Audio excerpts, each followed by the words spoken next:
Hello and welcome to Eagles Rep. This month's SITREP is going to be based upon my 6mm Napoleonic campaign in Poland using the General d'Armée 2 rules. I effectively started this project in March 2024, so we're probably, 18 months ago now, not 8, I wish it was in a way. It's taken a long time, but I effectively started the campaign, or my musings on a campaign, in the October of that year, and here we are a year away from that now. I thought it might be useful to review the campaign and look at some of the lessons that I identified for future campaigns. Now, viewers might find this interesting for themselves, but it will certainly be interesting for me. And whilst I don't profess to be an expert by any stretch of the imaginations in what I've just done, there might be a few useful tips that people can take away. One thing of note is that the campaign would not have been anywhere near as much fun or as successful had the viewers, i.e. you chaps, or indeed chapesses, if there were any there, got involved, made comments and joined in the fun with the voting, etc. when I put out some options for force movements. So thank you very much for everybody that got involved in that. That was really good. And I'll come on to that in a moment about how that helped me solo the campaign. I'll split this review into several areas. Firstly, I'll do a campaign overview, then look at the mechanics, which will basically be the meat of this review. Look at how I used the map and resources for that, the movement of forces, talking about the options, etc. And then the admin that went into supporting this campaign with regards to various files, etc. And then I'll look at a summary about what I've pulled out from that review. All right, so first up, let's have a little reminder of the campaign and how it went for Marshal Guid and the 18th Corps. The Corps mission was to provide flank protection east of the River Narev to the Grande Armée's advance north from Warsaw. There were three main tasks: neutralise the Russian southeastern corps in the vicinity of Bialystok, block Russian forces from crossing the River Narev, and protect Kutuzin assembly area and lines of communication to Warsaw. The Corps had to be prepared to move on the 6th of December 1806, which aligns with the date of the Grande Armée's advance further to the west. Off and running on the first week up to the 12th of December, I decided to use a little box for the weather so people could see how that was affecting movement, and smally annotations showing the positions of the divisions as they advanced. And the favourite scheme of manoeuvre for the Corps was a broad front advance. 21st Division pushing up on the left, the west, securing the River Narev, 22nd Division, Corps HQ and the cavalry in the centre, and 13th Division on the right-hand flank down to the southeast. It took another few days for the 21st Division to advance to Nové Vikno, where they found the first Russian troops, the 17th Division, defending that river crossing. What followed was the Battle of Nové Vikno, where the French grenadiers stormed the bridge and gained victory for General Marcel Courdisac. This also secured one of the major crossing points of the River Narev, so one of the Corps' tasks was partially complete pretty early. Into the new year and the weather turned pretty nasty. It was snow all the way, which meant for restricted movement and indeed no movement after a couple of days of that. At this stage, the consensus was to detach a brigade from 13th Division to secure the right flank and lines of communications at the rear and get them moving up to support the 22nd Division and Corps HQ in the centre. General de la Lanterne Rouge accordingly trudged north through the snow. And after about 5 weeks campaigning, 18th Corps found its divisions located thus. All going pretty well, although one of the events I rolled was cannon fodder, which meant that the Emperor required more troops to the west. Realistically, this was only going to come from 21st Division because they were further over to the west, and therefore General Courdisac's division diminished quite considerably. That said, all units gained 10% losses to that date as reinforcements.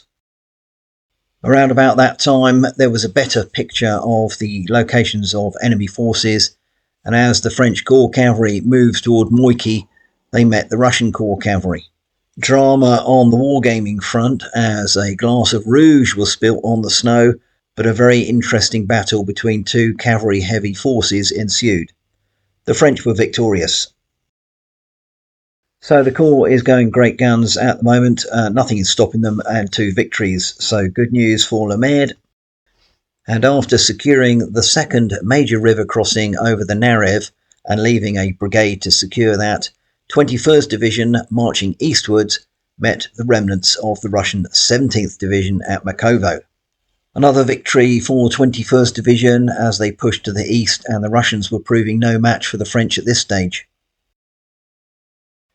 It appeared that after the losses on their right flank, the Russians were protecting their centre, screening with the cavalry as the bulk of the other troops were withdrawing towards Bialystok.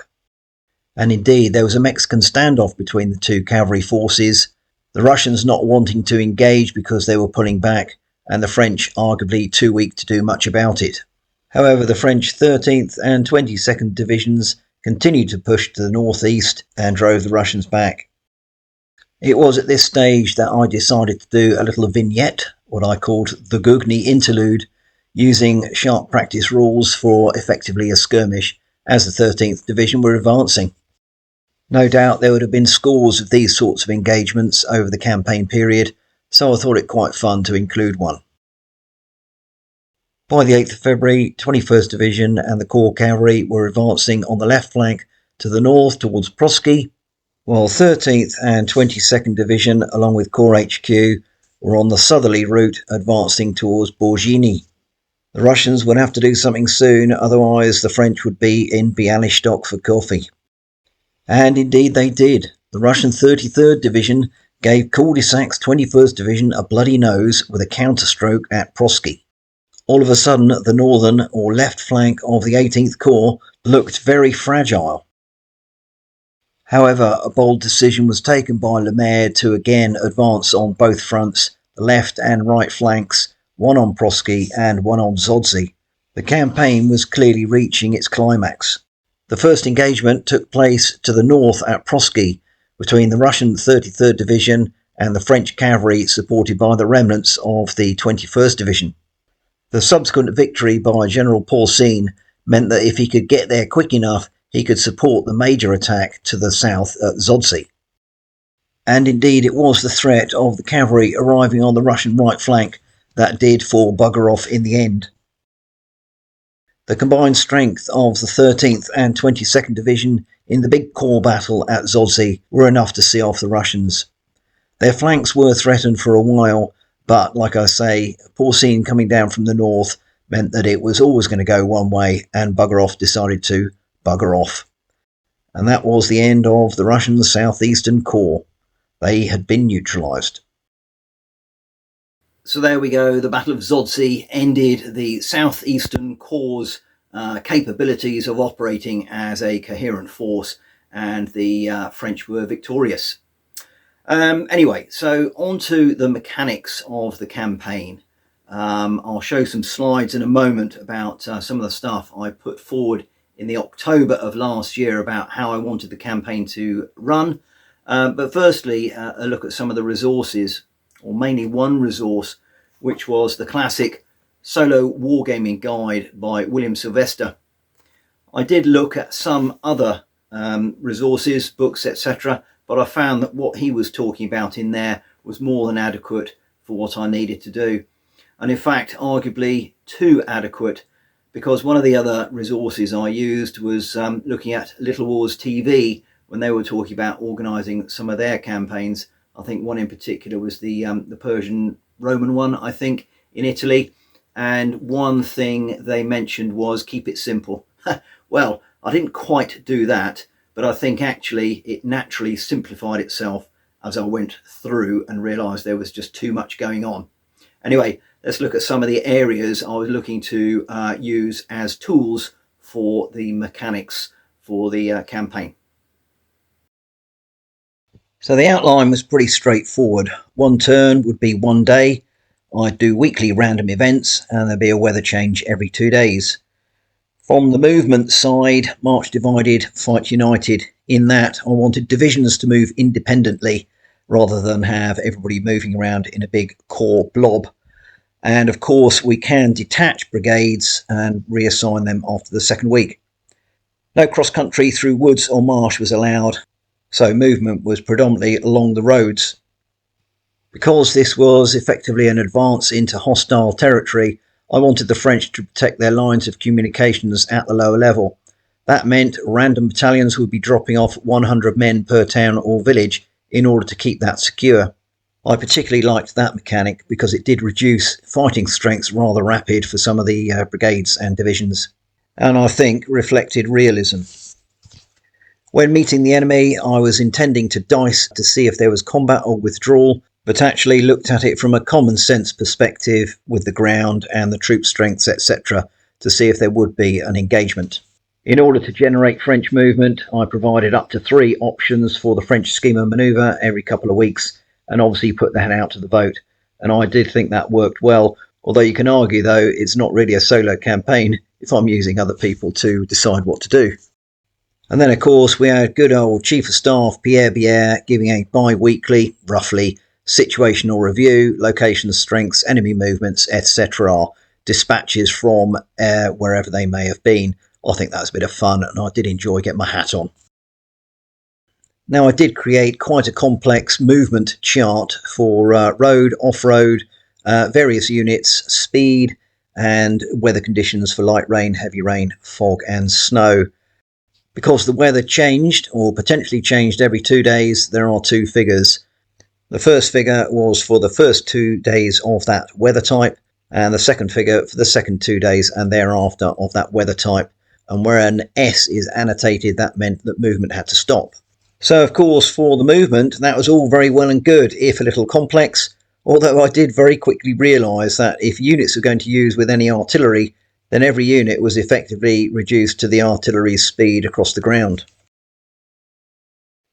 Units had to be able to trace a route to a friendly occupied town or village via a road without enemy interference, otherwise they would start to lose a lot of strength.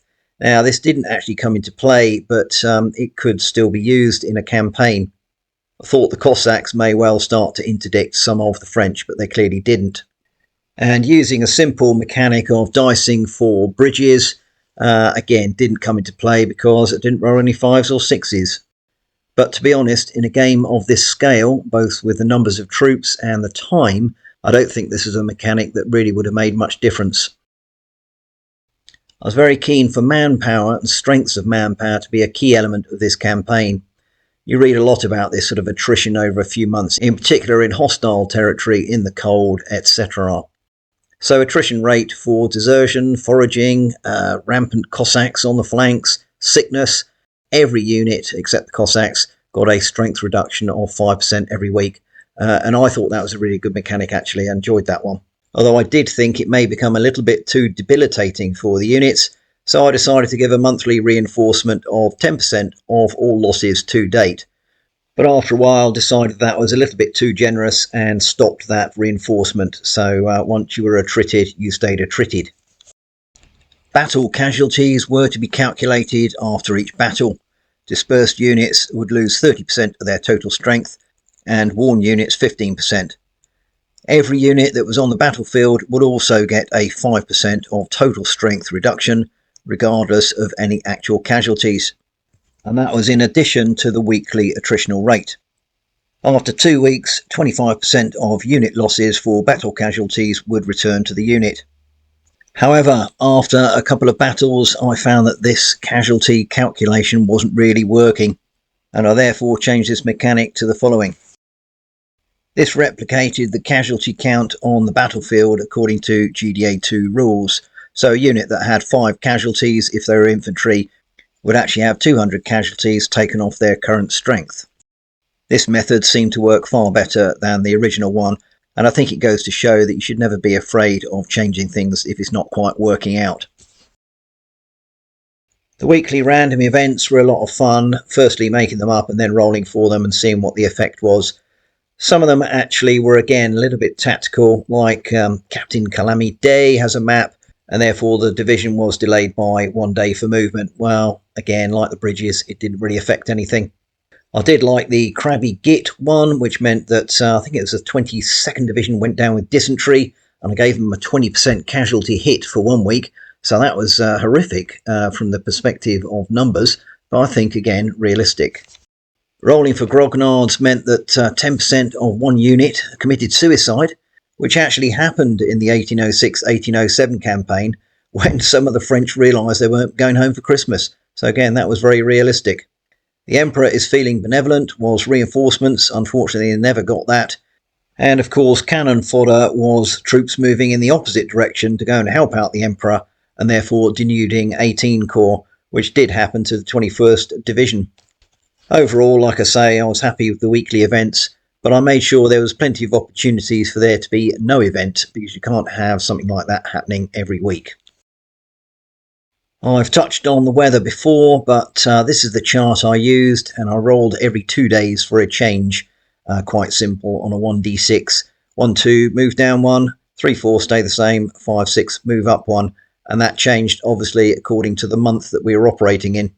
And that chart was effectively taken straight from the Solo Wargaming Guide with a few tweaks.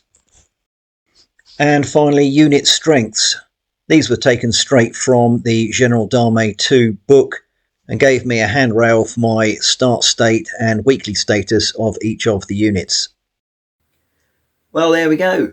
Quite clear that no plan survives contact with the enemy, with gaming, with campaigning, etc. So lots of tweaks done there. Now, to support the campaign, I thought I would do a map, and I looked around for a bit of software rather than drawing something or indeed using real maps from the period. So I sought out a software called Wondercraft, and here it is, and I'm sure most of you have seen the actual map as we went through with the various slides that I used.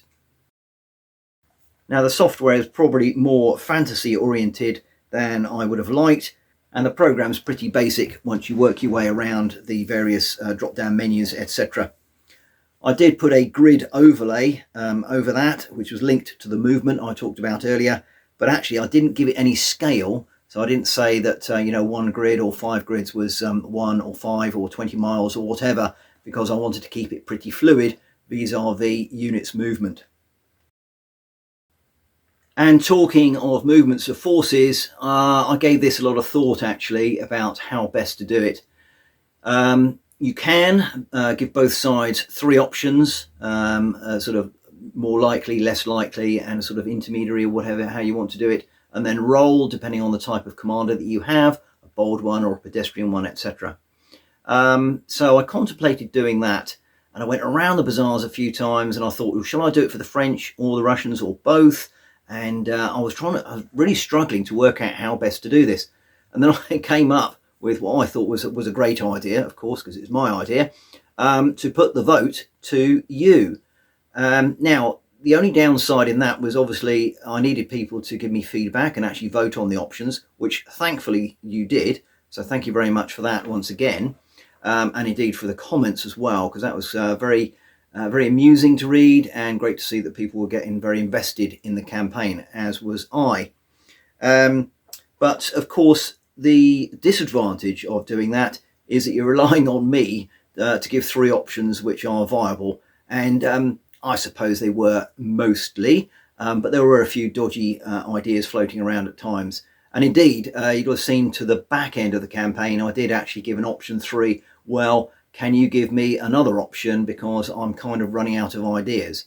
Like I say, I tried to do 3 options for each sort of turn, or when it required input after a major battle, and or the Russians doing something in particular, but it didn't necessarily always work out like that. I think also very early on I made Le Maire, or the Chief of Staff Pierre Bière, God bless him, made a mistake by putting 21st Division on the left flank of 18 Corps to the west, protecting the lines of communication across the River Narev. Why do I say that? Well, because they were the Corps' best troops. so why would you put them effectively on a garrison duty there? Anyway, that's by the by, you know, I'll think about not doing that next time. But hey ho. So I think I was very fortunate in having you guys give me some feedback from that, and that alleviated this sort of random die rolling requirement to see what the marshals would get up to.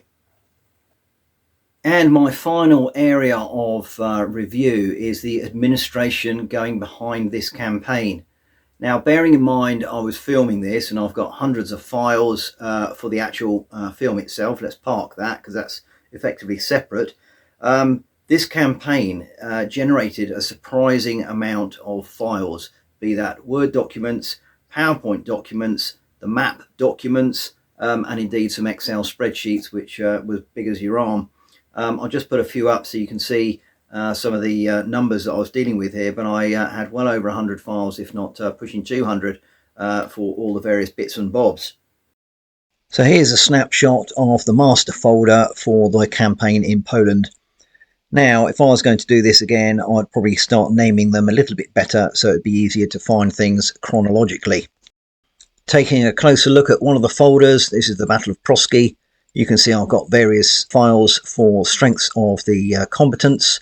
I've got the Crusty PowerPoint slide that I use for presentations for the videos, a couple of thumbs which will be attached to the YouTube video, and what is missing there is the probably 30 clips of film that I've done because I can't store those on my computer.